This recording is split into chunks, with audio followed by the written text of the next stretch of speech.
여러분 안녕하세요. 뇌가 즐거워지는 지적 유희 전국민 지식력 향상 프로젝트 모든 건 연구소 올랩의 이영주입니다. 자, 오늘부터 올랩에서는요, 한국의 음식 문화에 대한 이야기를 나눠보고자 하는데요. 오늘은 특히 우리의 한식과 발효 음식에 대한 이야기를 준비했습니다. 아주 맛있는 이야기가 될 것 같은데요. 저와 함께 하실 네 분의 지식 탐구자부터 소개해 드릴게요. 먼저 맛 칼럼니스트 황광혜 선생님 나오셨습니다. 선생님 반갑습니다. 안녕하십니까? 네, 맛집이 궁금하면 선생님한테 여쭤보면 될 것 같더라고요. 자, 이번에는요, 한식 사랑이 정말 각별하신 일본인 셰프세요. 요나고니 스스무 셰프님 나오셨습니다. 반갑습니다. 반갑습니다. 안녕하세요. 스스무예요. 오늘 초대 받아서 너무 고맙습니다. 그리고 즐겁게 지내겠습니다. 네. 감사합니다. 선생님, 뭐 한국 음식을 많이 드셔보셨을 텐데. 제가 어떤 방송에서 저도 좋아하는데 일본 사람들한테는 이 나라에서 제일 좋아하는 건 간장게장이에요. 간장게장. 이거는 저도 어떤 집에서 가게에서 먹는데 이거 잊어버릴 수 없습니다. 이거 첫사랑이에요. 먹으면 딱 느껴지잖아요. 첫사랑만. 이거 음식이에요. 밥도둑이죠. 간장게장. 자, 그리고 오늘도 기대가 큰데요. 정말 세계 곳곳에 아주 재미있는 이야기를 보따리째로 들고 오셨다고 해요. 역사 여행가시죠. 권기봉 작가님과 함께하겠습니다. 네, 안녕하세요. 네. 자, 그리고 오늘도 올랩의 비타민 박찬규 리포터와 함께하죠. 네, 안녕하세요. 박찬규입니다. 우리 한식의 특징이 무엇인지 박찬규 리포터가 준비한 내용이 있으시죠? 네, 언제나 호기심만큼 식욕도 왕성한 살기 위해서 먹는 게 아니고 먹기 위해서 살고 있는 호기심 사냥꾼 박찬규의 창규 브리핑 지금부터 시작합니다. 네, 우리에겐 익숙하지만요, 외국인들이 보면 낯선 문화가 한두 가지가 아니지요. 우리들 몸에 배어있는 한식의 특징에 대해서 살펴보겠습니다. 첫째, 한식은 모든 음식을 한꺼번에 차려서 먹습니다. 서양에서는 음식을 시간 순으로 배열해 먹죠. 이제 코스 요리로. 하지만 우리나라에서는 음식을 한 공간에 놓고 이게 골라먹는 재미가 있어요. 이거를 먹을까 저거를 먹을까 골라먹는 재미가 있고요. 자, 둘째, 같은 재료라도 각기 다른 조리법으로 끊임없이 변화를 주는 게 한식의 특징입니다. 밥도 쌀로만 짓는 흰밥에서부터 각종 곡물을 섞어 짓는 잡곡밥, 그리고 또 채소나 해물을 넣어 만든 섞음밥도 그 종류가 상당하고요. 쌀과 밀가루를 이용한 주식만 해도 350가지 이상이나 됩니다. 그리고 여러 채소들, 해산물, 고기 등을 이용해서 요리하는 부식은 무려 1,500가지가 넘는다고 합니다. 이것도 또 하나의 특징이라고 할 수가 있고요. 셋째, 한식하면 이 발효 음식을 빼놓을 수가 없지요. 우리 선조들은 일찍부터 오랜 시간을 기다리며 언제 있나? 이 간장게장 언제 맛볼 수 있나? 이렇게 기다림의 미학을 느낄 수 있었던 발효 음식을 애용해 왔습니다. 기본 조미료로 쓰이는 간장, 된장, 고추장 등의 장류도 있고요. 또 김치, 젓갈, 장아찌 같은 밑반찬들은 우리 식생활에서 빼놓을 수 없는 음식들입니다. 그 밖에도 한식은 긴 역사를 갖고 있는 만큼 다양한 특징들을 가지고 있는데요. 자, 한식의 재발견, 무한 매력 궁금하시면 지금부터 올랩 채널 고정해 주시죠. 네, 잘 들었습니다. 근데 저는 얘기 듣다 보니까 자꾸 이제 한식하면 쌀밥 있잖아요. 밥 생각이 가장 많이 나고 참 우리가 밥에 또 집중을 많이 하잖아요. 우리 권 작가님도 밥심으로 사시잖아요. 네, 저도 뭐 그쵸? 여행하다 보면 하루에 한 1, 2만 보 기본적으로 걷다 보니까 뭐 세 끼는 무조건 먹어야 되고 가끔 네 끼도 먹을 때 많습니다. 살은 안 빠지네요. 많이 드시네요. 근데 저도 주부다 보니까요. 이제 밥 짓고 또 국도 끓여야 되고 반찬도 한 가지가 아니라 뭐 여러 가지 하잖아요. 근데 그것도 또 적정한 온도에서 한꺼번에 사려내야 되고 이게 어떻게 생각하면 손도 참 많이 가고 좀 종합예술 같은 갑자기 예술 같은 예, 그런 느낌이 드는데 그러니까 한식 공부하기가 굉장히 힘든 게 종류가 너무 많고 변화가 너무 많아서 그렇군요. 그걸 주부들이 지금 종합예술이라고 이야기를 하시는데 그야말로 종합예술로 잘 맞춰가지고 얽어내고 있는 겁니다. 그렇게 나쁜 건 아니었네요. 네. 근데 일본에서도 밥이랑 국이랑 반찬 이렇게 따로 내시죠? 이거 기본이에요. 일본에서는 기본 여기 밥이고 수프. 부자들은 여기에 뭐 생선 있고 야채 두 가지 있어요. 그래서 한 수프하고 두 야채를 얘기하더니 저는 집에가 가난해서 이렇게는 안 먹었습니다. 우리가 먹었던 것을 저는 전쟁 후에 나타나기 때문에 밥하고 구루하고 그리고 오키나와에서는 뭐 요주 아십니까? 요주 볶음 참꾸루라고 얘기하는데 이런 거로 먹었습니다. 여주 같은 거죠. 여주. 그래서 야채 볶음 비슷한 거 이런 거예요. 이런 거. 그렇군요. 자, 한국인의 밥상 이야기 함께하고 있는데요. 자, 이번에는요, 사진 탐구 생활 통해서 좀 더 자세히 알아보겠습니다. 첫 번째 사진 보여주세요. 이게 19세기 양반의 밥상이래요. 근데 여러분들 잘 보시면 밥그릇도 엄청 크고요. 국그릇이 좀 거짓말 못해서 제 얼굴이 꼭 들어갈 것만 같은 그런 크기인데 정말 저렇게 많이 먹었던 거예요?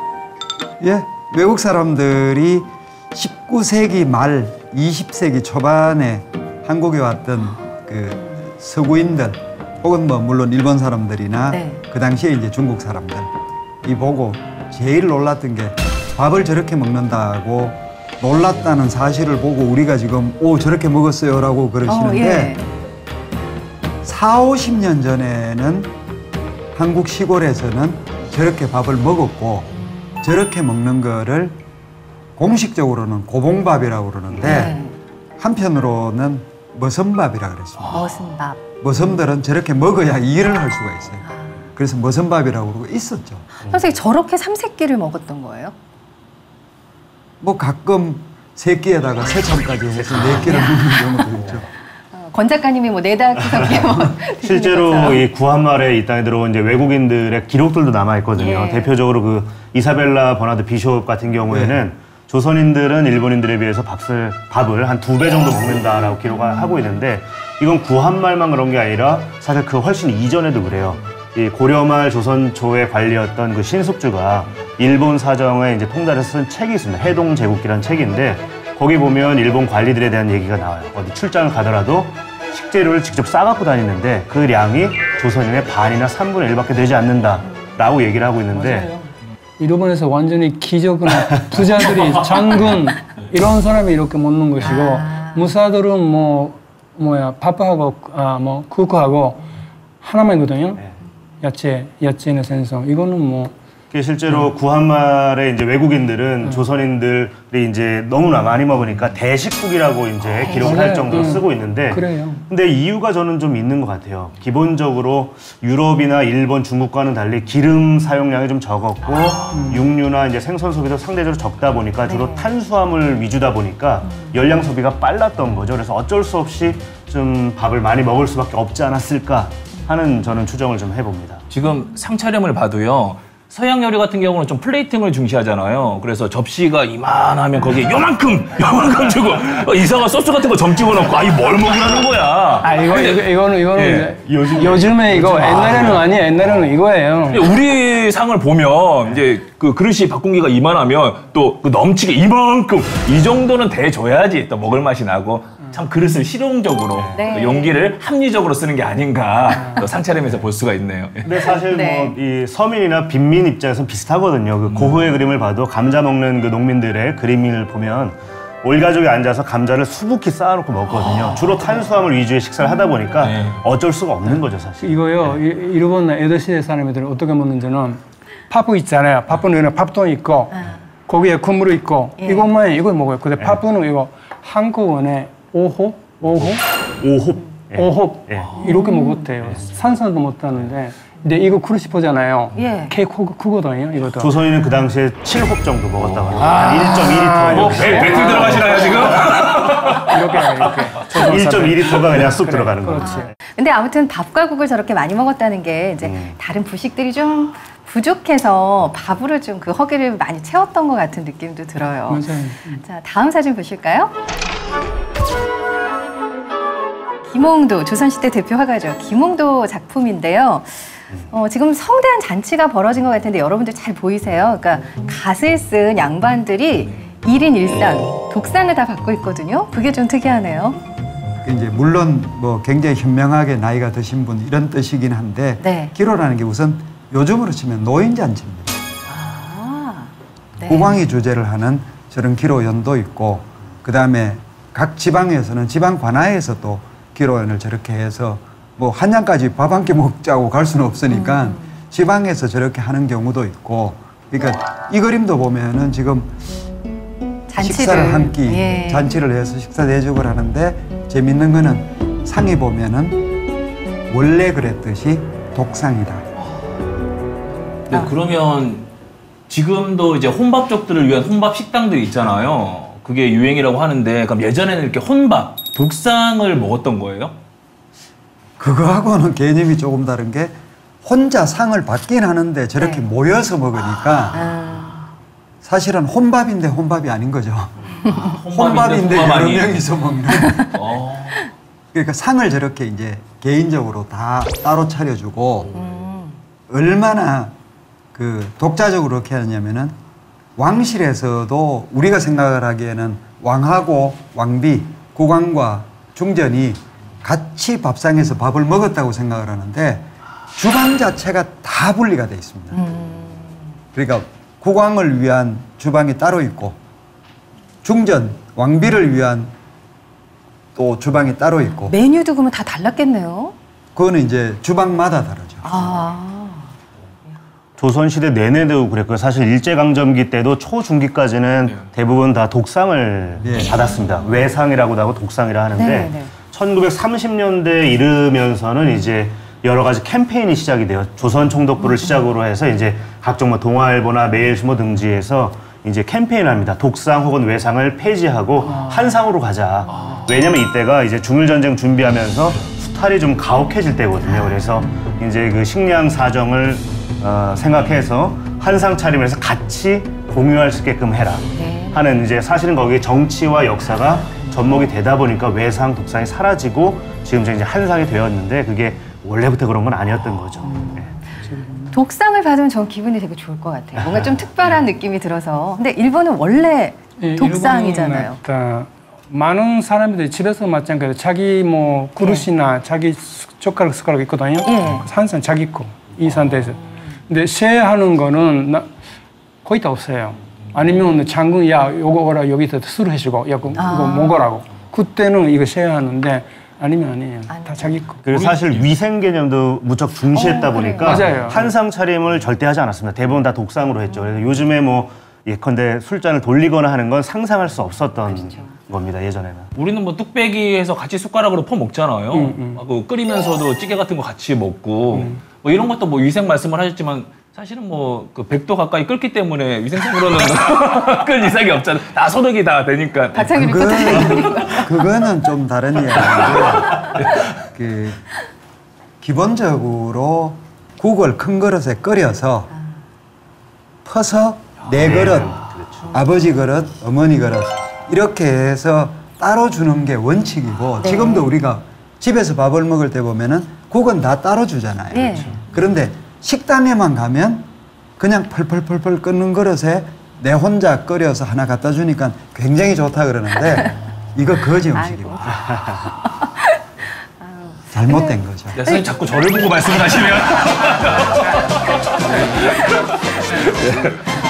자, 다음 사진 보여주세요. 아, 쌈밥. 정말 푸짐하게 한국인들이 참 좋아하는 요리 중에 하나가 이 쌈밥인데 이 쌈밥을 먹은 지도 좀 오래됐다면서요. 예, 쌈은 아마 언제부터인지 모를 정도로 오래된 건데 재밌는 거는 중국에도 쌈을 싸먹는 문화가 아주 오랫동안 있었고 우리만 있는 건 아닌데 지금 와서는 제가 알기로는 문명국가 중에서 저렇게 쌈을 싸서 먹는 거는 그것도 한국밖에 없는 거예요. 굉장히 웃기는 게 지금 저 사진도 그렇지만 채소를 올릴 때 보면은 그 삼겹살 집에 가서 삼겹살 드신 분들은 한국 사람들은 참 특이하게 상추를 깔고 그 위에 깻잎을 또 올립니다. 맞아요. 그래서 이게 무슨 맛으로 먹는지 모르겠는데 상추를 깔고 깻잎을 올리고 그 다음에 밥이나 뭐 이런 거를 놓고 고기를 올리기도 하고 이게 벌써 맛이 층이에요? 상당히 강한데 여기다가 마늘, 고추를 해서 된장을 찍고 고추장을 찍어서 네. 올려서 외국 사람들은 네. 도무지 이해를 못할 음식이죠. 이게 무슨 맛으로 먹는지도 모르겠고. 근데 한국 사람들은 있으면 우선 다 섞고 봅니다. 그렇게 해서 이거 그- 비빔밥 아니에요? 비빔밥이죠. 비빔밥인데 한 입에 들어갈 만큼인데 실제적으로는 싸보면은 한 입에 안 들어가고 네. 2분동하고 이거 넣어야 돼요. 커가지고. 아, 좀 민망해. 심하다 싶을 그쵸? 정도로 입을 벌리고 넣죠. 네. 이것도 어떻게 보면 현명한 방법이지 않나요? 이 채소하고 고기하고 함께 먹을 수 있는 네. 이 깻잎도 상추 위에다가 또 올리고 되게 다 영양적으로. 이것도 싸서 아무 넣고. 그러면 주변에 그렇게 상추가 좀 흔했었나요? 조선시대에는? 원래 원산지는 중앙아시아거나 아니면은 아랍 쪽, 지금 우리가 아랍이라고 그러는 그런 지역들인데 굉장히 재밌는 게 이미 중국의 수나라, 그 다음에 한반도의 고구려 시대 때 중국 사람들이 와서 한반도에 와서 혹은 이제 만주 지역에 와서 상추 씨앗을 사갔다. 그래서 이게 굉장히 비싸니까 천금채라고 그랬다. 네. 그러니까 바꿔서 말하면은 이 지역의 상추가 굉장히 좋았다. 그래서 우리 원산지도 아닌데 한반도에서 상추가 굉장히 잘 됐고 조선시대 때 기록도 보면은 상추 기르는 이야기는 군데군데 나옵니다. 그렇군요. 그래서 아마 제일 상추를 많이 먹고 전 국민이 상추를 먹으면 졸린다.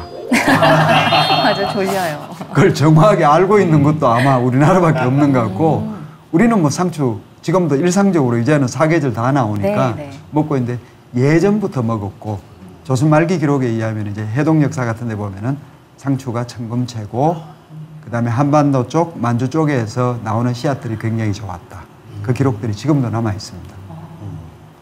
고려시대 우리 원나라에 이렇게 많이 또 잡혀가고 그랬잖아요. 그때 상추 씨를 가져가서 거기서 키워 먹으면서 또 우리나라에 대한 생각, 막 돌아가고 싶다는 생각도 많이 했다고 하고 또 6.25 전쟁 때도 한 학도병이 어머니 상추쌈이 너무 먹고 싶습니다. 그런 기록이 남아있을 정도로 그러니까 먹을거리에 그치지 않고 좀 어떤 정서적인 면을 대변하는 야채인 것 같습니다.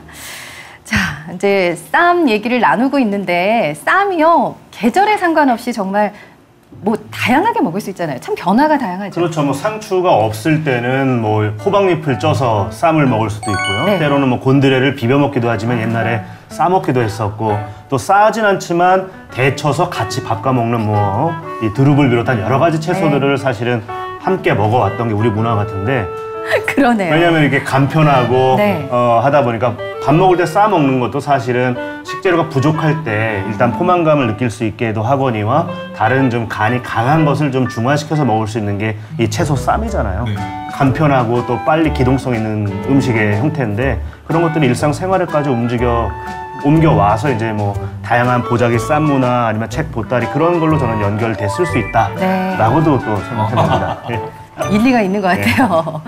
자, 이렇게 우리 한식에 대해서 이야기를 나누고 있는데요. 자, 이번에는요, 한식의 기초이자 뼈대가 되는 바로 젓갈, 발효 음식에 대한 이야기로 좀 넘어가 보겠습니다. 우리나라는 발효 음식의 천국이라고 볼 수 있죠. 네, 뭐 사실 발효 음식이 없는 나라는 없습니다. 전 세계 모든 인류는 발효 음식을 저는 공유하고 있다고 생각을 하는데 그 중에서 네. 한국은 그 발효 음식이 좀 다채롭게 발달되어 온 나라가 아닌가 싶어요. 네. 예컨대 김치 같은 경우는 예전엔 짠지였지만 이제 고춧가루가 들어오면서 김치 형태로 발전해 가는데 이 젖산이 풍부하잖아요. 그래서 어느 때라도 이제 비타민 섭취가 용이했던 이 김치 형태로도 발전을 해 나가고 새우젓 같은 경우는 이제 뭐 염류만이 아니라 나트륨만이 아니라 단백질을 또 함께 섭취할 수 있는 뭐 그런 형태로 이제 또 식욕을 돋궈주기도 하고 뭐 정말 다채로운 뭐 육상 식재료 아니면 해양 식재료 모든 것이 발효되어 가는 것이 이제 한반도의 밥상의 특징이 아닌가 하는 생각이 듭니다. 네. 정말 말씀하신 대로 전 세계를 살펴보면 여러 가지 발효 음식이 있는데 그러면 선생님 우리나라만의 그 발효 음식의 어떤 독특한 점이 있다면 뭐라고 생각하세요? 우리나라 젓갈이 이론이 두 종류인데 하나는 인도에서 왔다는 것과 예, 대부분의 다수설은 지금 베트남에서 안남에서 왔다고 이제 이야기가 알려지고 있는데 뭐 지금도 당연히 베트남이나 태국 같은 데 가면은 그 멸치젓갈 특히 굉장히 좋죠. 새우젓도 쓰고. 네네. 그러니까 그런 게 아니고 한국 사람들은 김치도 지금까지 발전시킨 거는 우리밖에 없습니다. 그런 식으로 고추가 들어오면 고추를 넣고 마늘이 새로 개량이 되면 개량 마늘을 넣고 생강을 넣고 여러 가지를 한 거. 네. 그다음에 젓갈 들어왔고 원래 된장, 간장, 고추장이 있었는데 그 두 개를 같이 매일 사용을 하는 이런 경우는 어느 나라 어느 민족도 없다. 네. 한국이 굉장히 특이하다. 저는 그게 한반도의 어떤 지리적인 환경과도 관련이 되게 크다고 생각을 하는데요. 이 북방에서는 이제 콩 재배가 용이하다 보니까 이제 콩을 이용한 이제 장류가 많이 발달해 오고 남방 그러니까 동남아에서는 이제 이 콩 재배는 쉽지가 않잖아요. 거기는 주로 어류를 이용한 어간장 형태로. 근데 이게 어류가 꼭 바닷물고기 많이 아니라 제가 여행하면서 찍어온 이제 사진도 몇 개 갖고 왔는데 캄보디아처럼 이제 내륙의 강 혹은 호수가 발달한 나라에서는 이제 민물고기를 또 활용한 이 어간장이 많이 발달해 오는데 한반도는 그 북방과 남방이 만나는 그 접점에 있다 보니까 콩을 이용한 것과 생선을 이용한 것 혹은 어류를 이용한 것들이 같이 네. 발달해 온 말 그대로 자연과 어떤 이 환경에 적응해 온 결과가 지금의 이런 발효 음식의 어떤 천국과 같은 네. 결과로 귀결되지 않았나 하는 생각을 저는 하게 됩니다. 재밌는 얘기네. 아니, 스스무 선생님은 이제 해외에서도 이렇게 셰프 생활을 계속 하셔서 많은 음식들을 만나셨을 것 같은데. 그래요. 예. 맛있는 거 많이 먹었습니다. 그러면 발효 음식들도 접해보셨겠죠? 제일 여러분들 아시는 안초비잖아요. 엔초비. 예. 이거 이탈리안 사람이 만드는데 저도 만들어요 사실은. 그리고 독일은 사와크라우트. 스웨덴은 슐스트로빙 들은 적 있습니까? 네. 하링. 네, 하링인데 이 정도 돼요. 근데 제가 뉴욕에서 갖다 스웨덴 친구 있는데 가져왔어요. 제가 가져와서 그래서 저한테 갖다 실은에서 절대 먹지 말라고 했거든요. 근데 저는 실은에서 근데 저는 요리사잖아요. 상관없다고 해서 여러 후촌에다 감자 삶아서 주문해서 양파 했는데 여름이 온다 다 한 거예요. 근데 집에 다 냄새 차는 호호 있잖아요.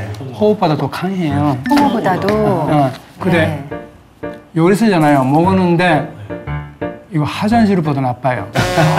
진짜로. 맛이요? 심지어 그네들은 우리는 홍어를 그냥 삼합 형태로 이렇게 먹잖아요. 근데 네덜란드만 해도 이제 스웨덴 같은 비슷한 문화권이다 보니까 이 하링을 먹는데 청어절임인데 네네. 샌드위치로도 이걸 먹는 거예요. 한 입 베어무는 순간 말씀하신 화장실이 내 앞에 내 입안에 펼쳐져 있다. 이 입안의 냄새가 며칠이 지나도 가시지 않을 정도로 어마어마합니다. 그래서 이 발효 음식이라는 것은 인류 공통의 유산이구나. 저는 집 안에다 문도 다 이틀을 다 열었어요. 겨울인데. 막 이웃집에서 항이 들어오고 그런 거 아니에요? 아니, 근데 그분들은 그게 맛있으니까 드시는 거죠. 국민 음식이에요. 이제 어릴 때부터 익숙해지니까요. 우리도 사실은 어릴 때부터 만약 청국장을 먹지 않았다면 이걸 어떻게 먹겠어요. 근데 어릴 때부터 먹다 보니까 그렇죠. 음식은 사실 적응을 해야지 적응하지 못하면 낯설게 느껴질 수밖에 없거든요. 아니요, 이거는 중독성. 중독. 이거 중독이에요. 맞아요. 선생님 또 생각나요? 드시고 나서? 이거는 다시는 먹고. 할인을 중독성이라. 근데 먹는 사람이 중독성 있잖아요. 도리안 아시잖아요. 두리안. 네. 두리안. 근데 지금 중독성이라고 말씀을 하시는데 예. 한 3번 정도 먹고 나면 네네. 특히 한국 사람들은 홍어도 먹었고 맞아요. 젓갈을 굉장히 많이 먹었기 맞아요. 때문에 그럴 거예요. 생각납니다. 먹을 때는 홍어가 냄새 난다고 싫어하는 사람 없잖아요. 이거 발효 음식이에요. 네? 발효 음식이니까 발효 음식 특징이죠. 발효 음식을 많이 먹은 우리는 생각납니다. 치즈도 맞아요. 고약한 냄새가 나죠. 그래. 아니 근데 선생님 왜 식해라는 것도 있잖아요. 젓갈 해자를 쓰던데 그거하고 젓갈하고 뭐 차이가 있는 거예요? 그 같은 건데 굉장히 혼란스러워 하시는데 네. 그냥 하의 이 해라고 쓰면 우리가 말하는 젓갈입니다. 식해라고 그러고 혀의 이로 쓰면 식해라고 제가 발음이 정확하지는 않을 건데 달콤한 거. 이렇게 하면은 감주 단술 이렇게 하는데 문제는 한글로도 발음을 하면 비슷하지만 한자로도 두 글자가 비슷합니다. 그래서 굉장히 혼란스러워 하시는데 예. 식해라고 하에 이로 쓰면은 생선 젓갈이다. 같은 걸로 그럼 예, 보면 같은 되네요. 걸로. 가자미 식혜 우리 많이 예. 드시는 거. 그렇군요. 가자미 식혜 이거 진짜 맛있어요. 선생님 좋아하시는 거예요. 제가 다 방송에서 먹었는데 이건 잊어버릴 수 없네. 진짜 맛있어요. 새콤하면서도 정말 정말 맛있어요. 맞아요. 갑자기 생각나네요, 또. 발효 음식을 좋아하시네요. 예, 예. 두 분이 오늘 코드가 맞으신 것 같아요. 아니에요. 맛있는 걸 좋아해요. 아, 네, 그러네요. 그렇죠. 자, 우리 이렇게 발효 음식에 대해서 알아보고 있는데요. 박찬규 리포터가 아주 특별한 새우젓을 만나고 오셨다고 해서 궁금하네요. 그렇습니다. 토굴에서 맛있게 숙성을 시키고 있는 새우젓을 만나러 광천을 다녀왔는데요. 네. 광천 토굴 새우젓에서 저의 도플갱어를 만났습니다. 도플갱어. 예, 깜짝 놀랐어요. 궁금하네요. 저의 모습을 보는 것 같았는데 예, 화면으로 네. 만나보시죠. 네.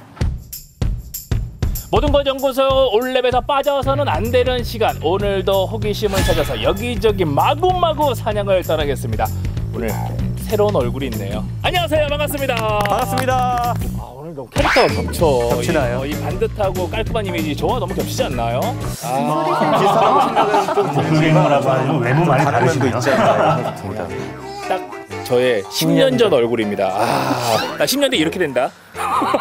다시 한번 열심히 관리를 할 필요성이 있겠습니다. 본인 소개 한번 해주시죠. 네, 대전 MBC 신입 아나운서 입사 4개월 차 남자 아나운서 남윤식입니다. 제가 어렸을 때 별명이요 다람쥐였거든요. 담임선생님이 쉬는 시간 여기저기 아주 쏘다니고 호기심이 넘쳐서 오늘 한번 열심히 뛰어다니도록 하겠습니다. 야, 여기저기 돌아다니는 것도 잘 맞지만 이름부터가 네. 올랩과 잘 맞는 게 벌써 유식이잖아. 아, 이름이요? 내가 유식한 게 아니라 다른 사람을 유식하게 해주는 남유식. 네, 남이 유식하다. 약간 요렇게 해석도 될 것 같습니다. 기대가 됩니다. 제가 알기로는 이 젓갈을 맛보러 왔다고 하는데 그래서 사실 바다 쪽을 가지 않을까 했거든요. 근데 뒤로 보이는 게 산이에요. 어허. 왜 산이 왔죠? 예전에 단군 신화에서 보면 네. 인간이 되기 위해서 호랑이가 또 곰이 어디로 들어갑니까? 굴로 들어가죠. 그렇죠. 원래 텀이죠. 그럼 어디로 들어가서 숙성을 해야 됩니까? 제가 또 인격적으로 숙성하기 위해서 굴로 한번. 굴로 네. 한번 어떤 것들이 있나 만나보자고요. 알겠습니다. 들어갑니다. 굴로. 이 코끝에 냄새가 우리 생각보다 길더라고요. 계속 들어가는데 이거 냄새가 나는 것 같지 않나요? 예. 이 곰삭은 냄새. 이렇게.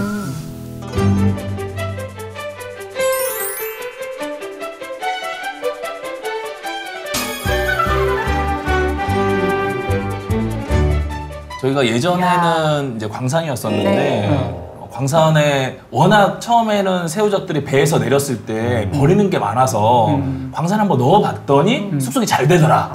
그 뒤로 넣었다고 하더라고요. 지금 서울에도 이 굴에 이 숙성을 하는 집들이 있어요. 서울에 무슨 굴이 있을까 싶은데 예전에 방공호가 몇 개 있습니다. 그 방공호에서 새우젓 숙성하는 집들이 몇 개 있거든요. 아마 이 광천에서 보고 간 게 아닌가 싶은 생각이 드네요. 여기는 토굴 새우젓, 거기는 방공호 새우젓이네요. 왜 광천이 내륙인데 그렇죠. 저렇게 토굴이 있기 때문에가 아니고 토굴 있는 데는 많습니다. 아. 네. 방공호 왜 판 데도 유명? 많고 토굴도 많이 파놨고 예. 광산했던 데도 있고 그런데 왜 광천이냐면은 광천이 특히 호남 쪽에서 한양으로 생선이나 모든 곡물을 올릴 때 광천이 플랫폼입니다. 이까지 와서 여기서 또 올라가거든요. 그러니까 광천이 일단 한번 내리니까 네네. 새우가 올라가다가 여기서 다 사가버리는 겁니다. 그래서 이제 우리가 광천 젓갈 이야기를 하고 지금도 광천에서 저렇게 하는 게 예전에는 저게 강으로 올라가는 조운의 중심지입니다. 그러니까 광천이 지금도 발달하고 있죠. 이게 한양까지 올라와서 마포에 이제 그 물산을 부리면 거기서 이제 새우젓 큰 시장이 열리거든요. 그래서 지금도 마포에서는 새우젓 축제를 열고 있죠. 매년. 네. 네, 근데 저는 여기 장소도 특이한데 어떻게 이렇게 새우젓이 종류가 많은가 보면서 처음에 좀 놀랐어요. 새우젓, 똑같은 새우젓인 줄 알았다. 저는 늘 먹던 그 한 종류, 두 종류 약간 그렇게 생각했는데 봐봐, 여기 있잖아. 이게 육젓. 6월 달에 잡혀서 살이 통통하게 올랐을 때 그때 담은 육젓. 한번 먹어봐. 네, 제가 새우 한 마리를 들어서 먹어봐. 아, 어떤데? 와, 그냥 너무 짜요. 짜지.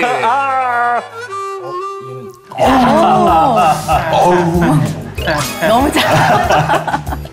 양념이 안 됐으니까. 그렇죠. 새우젓은 저렇게 새우젓만 먹을 때보다는 그쵸. 하얀 쌀밥을 갖고 들어가셔가지고 한 조각 탁 올려서 먹으면 정말 맛을 느끼기 제일 좋은. 돼지고기를 좀 싸가지고 갔었어야 되는데. 기왕이면 좀 양념을 조금 더 고춧가루 같은 거 넣어서 함께 그렇죠. 먹으면 더 좋고. 네. 혼자보다는 같이 어우러질 때 맛을 낼 수 있는 게 저는 새우젓 같다는 생각이 들어요. 조금 선배님도 한번. 등이 좀 터졌다. 아 주변에 고래가 싸워가지고. 자, 어떠세요? 육젓은 짠데 깊은 맛이 나나요? 아니 살이 올라가. 살이 씹히잖아. 그래요? 아, 저는 잘 모르겠는데. 살 있어. 자 그러면 조금 더 작은 애들로. 일부러 작은 거 먹는 것 같다. 아니, 그지? 느껴지지? 선배님 말한 게 뭔지 알겠어요. 그치? 그러니까 똑같이 짜요. 그냥 막 짠데 식감이 있지? 식감이 좀 그치? 덜해요. 자 요거 이제 육젓이고 네. 그러면 5월달에 잡힌 새우젓은? 오젓. 야 오젓다. 이게 적응하는구나. 어때? 선배 왜 안 드세요? 아니, 저만 먹어. 아니야. 오젓 어때? 잘 오젓은요. 모르겠지. 오젓은 5개 먹어야 돼. 제가 뭐 젓갈 맛보러 왔는데 어때? 솔직하게 잘 말해요? 모르겠지. 잘 모르겠지. 그냥 아니야. 잘 솔직하게. 모르잖아. 이거 먹기. 아까 신고식- 육젓은 살통통하게 올랐는데 오젓은 신고식이다. 잘 네. 모르잖아. 잘 모르겠지. 감사합니다. 잘 모르겠지. 아, 근데 오젓은 국물이 최고야. 국물이. 국물이지 안 돼요. 아니, 제가 먹어보니까 짠 건 매한 가지인데 약간 육젓이 아까 말한 대로 좀 진짜 통통하고 알이 차 있는 느낌. 속이 좀. 근데 솔직히 말하면 전 큰 차이점은 모르겠어요. 크기는 또 차이가 있어. 예, 크기 차이는 있는데 우리는 새우젓을 이렇게 많이 먹는데. 네. 너무나 익숙한데 어. 생각해보면은 외국에도 이렇게 고기에 싸먹는 이런 소스가 있을 거 아니에요. 근데 이런 젓갈류나 이런 발효 소스로 먹는 나라가 또 있을까요? 우리나라 말고. 분명히 새우는 잡힐 텐데. 네, 새우는 이렇게 조그만 새우도 많을 텐데 새우로 젓갈을 이렇게 숙성시켜서 먹는 거는 본 적은 없는 것 같아요. 우리나라 말고 그러면 다른 나라에서도 새우젓을 먹나요? 먹나요? 다른 나라의 발효 음식에 대해서는 말씀을 해주셨는데 새우젓도 있나요? 예. 멸치나 새우 같은 경우에는 개체가 작으니까 왜 저렇게 하냐면은 새우를 올라오면은 이미 상했거나 발효돼 버렸고, 그다음 생거를 먹으려 그러면은 불가능하죠. 냉동 시설이 없으니까. 근데 작은 애들은 형체가 무너지고 그러니까 젓갈을 담는 수밖에 없는데 저 정도 문제가 아니고, 예전에는 우리가 지금 먹는 밴댕이, 소라 그랬는데 밴댕이도 거의 젓갈로 먹거나 네. 말려서 먹거나 네. 그거 아니면 생걸로는 못 먹죠. 그러니까 새우젓이나 멸치젓이나 간에 젓갈은 우리가 동남아에서 받아들인 거기 때문에 그 나라에서 더 원조고 거기는 붕어도 다 삭혀서 먹는 거예요. 우리가 보는. 그래요. 제가 캄보디아 여행을 하면서 그 똠레사 호수, 내륙에 있는 아주 큰 호수잖아요. 거기서 생선을 많이 잡습니다. 민물고기. 근데 처음에는 저는 이 젓갈이라 하면은 바로 그냥 발효를 시킬 줄 알았는데 그렇게 하는 것도 있었지만 이걸 한 차례 말리거나 혹은 훈연을 살짝 해서 또 젓갈을 만드는 지역도 있거든요. 이 젓갈의 종류도 식재료가 하나여도 정말 다양하게 풍미가 발달되어 가는 것이 또 젓갈인 것 같다는 생각이 들어요. 우리는 새우젓이라고 하면 보통 이제 소금에 절여서 만드는 게 일반적인 형태의 하나로 인식을 하지만 저것도 한 종류가 아니다라는 게 중요한 거죠. 같은 새우젓이지만 맛은 다 다르겠네요. 그렇죠. 네. 아 이게 광천의 모습이다. 이 사진. 와, 지금에 비하면 완전 더 그렇지. 오래전 모습을 간직하고 있는 거네요. 여기 물이 들어오네. 아, 이렇게 뱃길인 거예요? 여기에서 이제 배가 들어와서 새우젓을 새우를 새우를 내리고 내리면, 그렇지. 새우를 내리고 그 새우들이 이제 염해에서 톡을 내려갔던 거고. 네. 이름이 뭐야? 아, 최초로 새우젓을 여기서 만드신 분이 윤병원 씨. 아, 윤병호 선생님. 네. 우리나라 말고 다른 나라의 발효식품들. 아, 저도 이게 좀 궁금했거든요. 보자. 좀 익숙했던 음식들이 있으세요? 아는 게 있나? 이제 아메리카, 포졸, 브릭, 치차. 이거 여기는 좀 아메리칸 생소한 거. 하나도 모르겠고. 아시아, 중국, 파오차이. 파오차이 뭐죠? 파오차이. 하오츠? 먹으면 헌하오, 하오츠. 맛있다는 거지. 모르겠네, 전부 다. 이름이 너무 생소해요. 팟캉덩, 뭐 토르슈, 토르시. 저는 신기한 게 프랑스의 크루아상은 저희가 늘 제과점에서 먹는 그 빵을 말하는 것 같은데 이 크루아상을 발효식품으로 생각을 하네요. 저 빵도 발효식품에 포함이 되는 건가요? 이스트. 기본적으로 이스트를 이용해서 발효를 시키니까. 효모가 들어가는 게 이거 다 세상에 다 그래요. 맥주, 와인 다 그렇잖아요. 다 효모네요.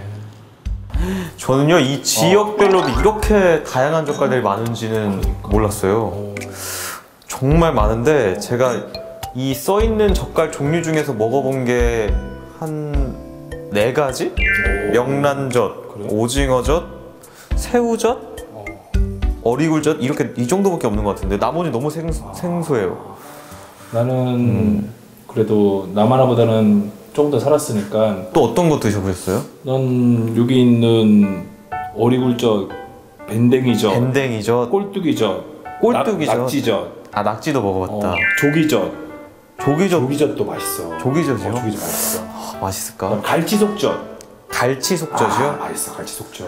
갈치는 구워서 먹어야 맛있지 않을까요? 맛있어. 생으로. 맛있어, 갈치속젓. 알겠어요. 의심하지 않겠습니다. 밴댕이젓. 밴댕이젓 속이 좋아. 그래 맛있어. 작은 거구나. 개인적으로 먹어본 젓갈 중에서 명란젓 제일 맛있었는데 손님들은 어떻게 드셔봤던 젓갈 중에서 드시는 젓갈 중에서 가장 맛있었던 젓갈 어떤 게 있어요? 저는 가자미하고 가르치, 갈치 속젓. 내장 이런 거 되죠. 제가 좋아해서. 내장 쪽을 좋아하시는군요. 그래요. 갈치 속젓은 특히 정말 달죠. 맞아요. 이 맛이 정말 선생님 맛있어요. 갈치 속젓 이용하셔서 파스타도 만드시잖아요. 네네. 이거 식당에서는 뭐 안초비나 가를 때 특히 가르치는 가르치 젓갈은 우마미 아세요? 이거 돌아가고 있어요. 감칠맛. 감칠맛. 이거 진짜 맛있어. 어떤 맛일지 되게 궁금하네요.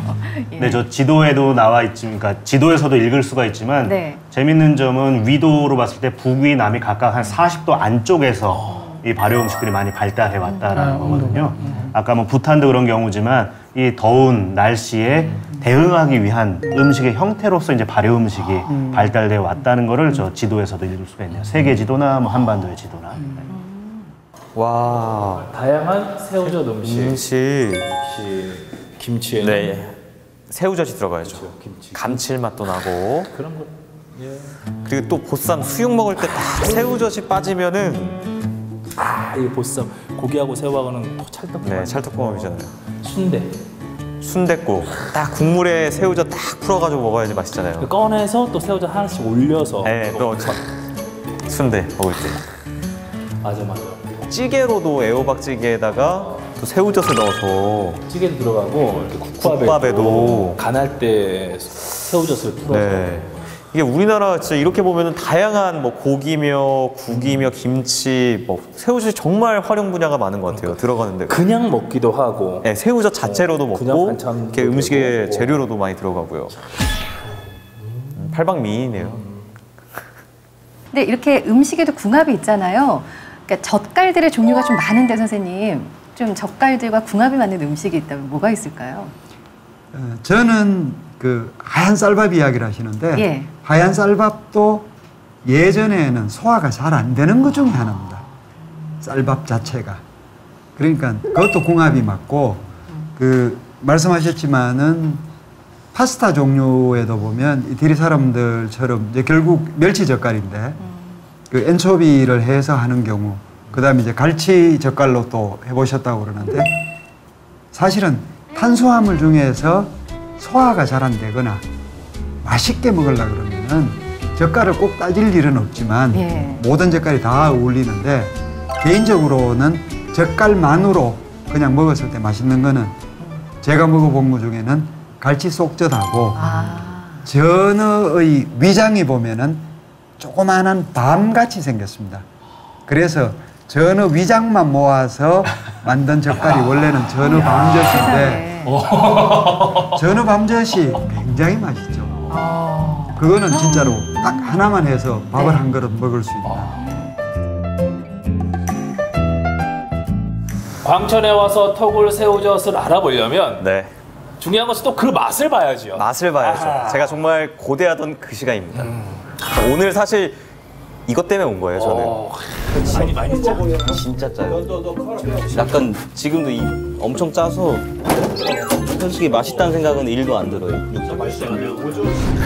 이 젓갈백반 항상 푸짐하게 차려졌는데 아. 와, 이거 한번 보세요. 원래 또 음식을 눈으로 먹는다고 하잖아요. 아, 이 보고만 있어도 벌써 이 배가 호강하겠구나 약간 이런 젓갈백반입니다. 이게 갑자기 이것이 육젓. 육젓. 그리고 옆에 있는 것이 오젓. 오젓. 그리고 이거는 가젓이 아니라 추젓. 야, 확실하게 원래 반나절 만에 이렇게 또 이름대로 유식해졌네. 그러니까요. 이 올랩을 보는 순간 유식해지는 그런 일석이조. 자, 이 새우젓들하고 그다음에 여기에 있는 이 새우젓은 네. 이제 육젓에 양념으로? 양념을 한 거고. 네. 그리고 여기도 있습니다. 뭐죠? 김치. 아, 김치에 새우젓이 들어가니까. 그리고 또 여기도. 아, 호박 무침에도 새우젓이 들어가요. 그렇죠. 아, 예전에 또 이거 정말 맛있었는데 호박무침을 새우젓으로 아, 이제 간을 맛있겠다. 내서 하는 거. 그리고 와, 이게 뭐죠? 이게 뭔가 이게 아, 달걀 계란찜인데 여기에 또 새우젓을 위에 이렇게 얹어서 새우젓이 이렇게 녹아 있네요. 아, 저희 엄마는 명란젓을 이용해서 계란찜을 해주셨었거든요. 그 이제 왜 젓갈을 새우젓을 쓰냐면은 넣고. 예. 예전에는 계란도 먹으면은 단백질이니까 이제 소화가 안 되는 분들이 있습니다. 아, 그래요? 단백질이 귀하던 시절. 네네. 그러면 새우젓을 얹어서 계란찜을 먹으면 소화가 잘 되고 그 다음에 염분이 있고 거기서 감칠맛이 있으니까 맛도 있고 간도. 그러니까 굉장히 지혜로운 음식이죠. 계란찜에다가 새우 올리는 새우젓갈 올리는 거. 그러니까 맛도 있고 건강도 생각할 수 있는. 달걀찜도 새우젓으로 간을 해서 네. 함께 하는 거고 여기 있는 열무김치 안에도 새우젓이 들어가고요. 새우젓이 들어가 있고. 네. 와, 자, 그러면 자, 이제 맛을 한번 봅시다. 네. 젓갈을 먹을 때는 그냥 먹으면 안 되죠? 어떻게 먹어야 된다고? 그렇죠. 젓갈을 이용해서 젓갈은 젓가락으로. 네. 이 따끈따끈한 밥이랑 함께 먹으면 그 맛이 또 달라진다고. 다를 것 같아요. 자, 먹어보자고요. 네, 먹어보겠습니다. 밥. 아, 밥을 딱 푸고 이렇게. 다른 반찬 없이 딱.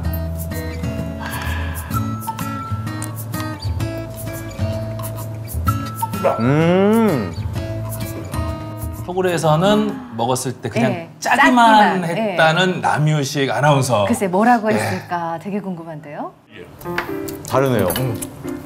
밥이랑 먹으니까 밥이 딱 중화를 시켜줘요. 딱 잡는 거죠. 덜 짜다는 거 양념된 그렇게 덜 거로. 짜다. 네, 양념된 걸로.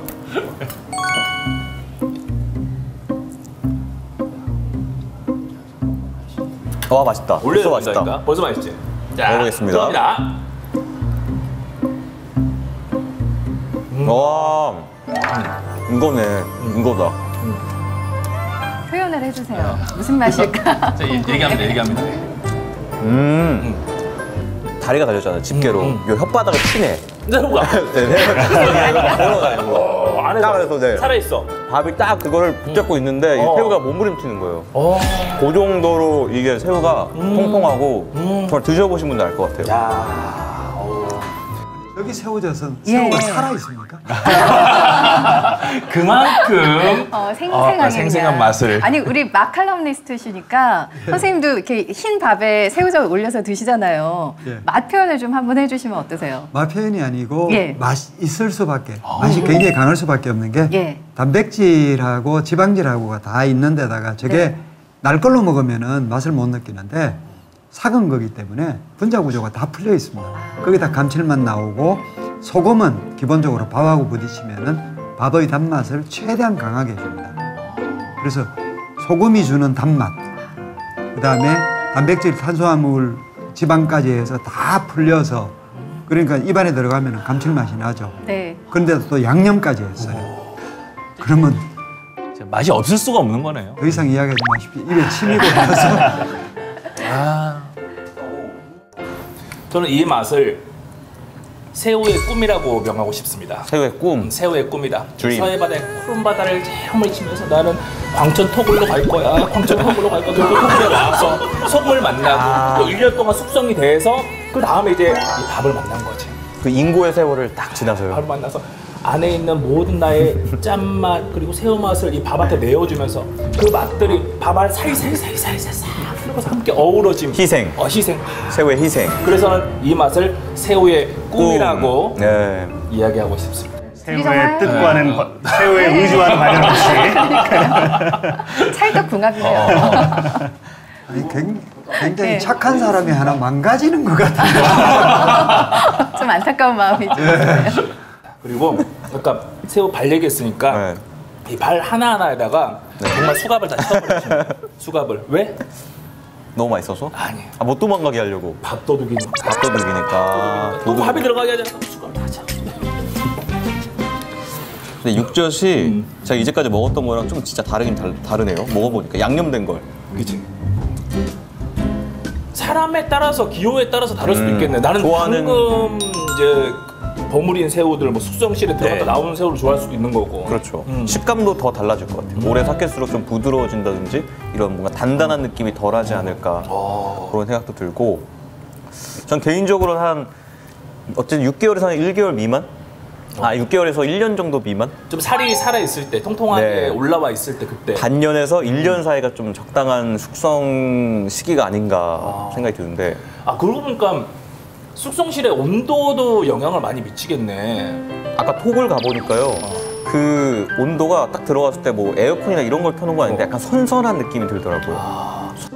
현장에서 얘기를 들었을 때는 한 3개월에서 6개월 정도 숙성을 시킨 게 가장 품질상으로는 좋다고 하더라고요. 근데 이것도 역시 숙성되는 기간에 따라서 좀 많이 달라지겠네요. 기관도 다르고 문제는 이제 우리가 토굴이라든지 이렇게 이야기를 하는 거는 실제적으로 과학적으로 토굴이라는 혹은 땅을 파고 밑에다가 땅 밑에다가 이야기를 하는 거는 온도가 몇 도이든 간에 기온이 일정하다는 이야기입니다. 그래서 우리가 냉장고를 4도에 맞춘다, 8도에 맞춘다 이렇게 이야기를 하는 거는 냉장고라는 건 그 상태에서 유지를 해주거든요. 근데 땅에다가 토굴에다가 하는 것도 온도를 일정하게 유지를 해줍니다. 근데 이 온도가 높으면 기간이 짧아지고 이 온도가 낮으면 기간은 길어진다. 그래서 이제 그걸 체험적으로, 과학적으로는 다 모르더라도 체험적으로 우리 선조들이 다 알았다는 거예요. 그리고 이제 적절하게 지금 이야기하는 것처럼 오랫동안 하면은 깊어진다. 당연하죠. 많이 먹어서 익숙해진 거지 않을까요? 어릴 때부터 예전부터 부모님이 새우젓에 들어간 음식들을 많이 해먹고 간할 때 새우젓을 많이 사용을 했으니까 그러다 보니까 자연스럽게 익숙해진 거지. 외국 사람들이 와서 이 먹으면 또 새로운 맛이 네. 조금은 낯설게 느껴지고 거부감을 느낄 수도 있는데 어릴 때부터 많이 먹어왔으니까. 그죠? 저희가 어릴 때 익숙했던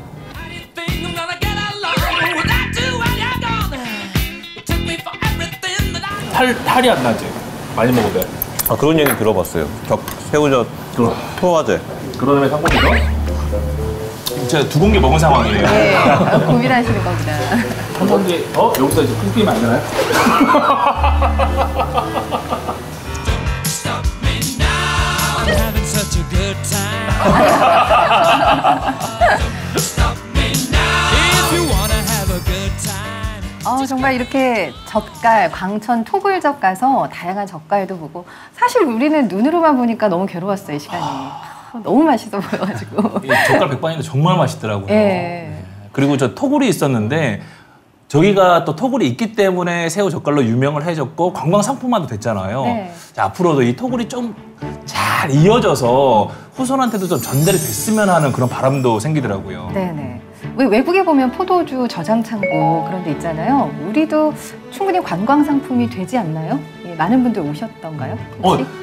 그때도 이제 관광버스로 많은 분들이 주중이었음에도 불구하고 오셨고 근데 이제 김장철에는 더 많은 사람들이 온다고 하시더라고요. 아마 지금 많으실 것 같아요. 실제로 뭐 버스는 네. 계절에서 오시기도 하고요. 그렇죠. 김장철에는. 네. 왜 음식에는요 한 민족의 과거, 현재, 미래까지 담아 있다고 하잖아요. 그러니까 우리의 음식에 담긴 그 수많은 수천 년 역사의 그런 이야기들 우리가 좀 많이 발굴해내고 알리다 보면은 우리 음식이 더 풍성해지고 또 더 소중하게 느껴지지 않을까 이런 생각을 해봤습니다. 자, 모든 건 연구소 올랩 오늘 첫 번째 시간으로 한국의 음식 문화에 대한 이야기를 나눴는데요. 다음 주 이 시간에도 계속 이어집니다. 많이 기대해 주시기 바랍니다. 오늘도 시청해 주신 여러분 고맙습니다.